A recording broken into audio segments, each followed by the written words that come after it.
qua đám cái ngày muốn tuần tao kia tuần tao mua rồi kia nó cho cái căn nó ở ngoài nữa lên lên mà này hả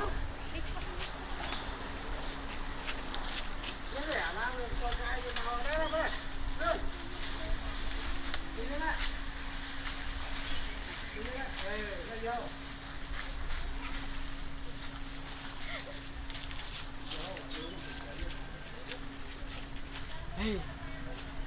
chết hết được không?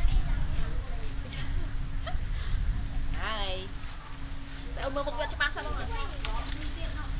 Chết mày đừng tôi cái gì một nhó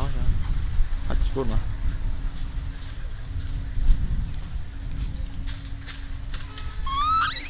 nè hết cho vậy nha mở nè cái chú đó chết mày ông nó mới tiện rồi không phải đây anh mới tiện rồi này muối này con dân ôi cái chú đó chết nhộ video ạ chết hả chết xin có tiền ai bị mùi này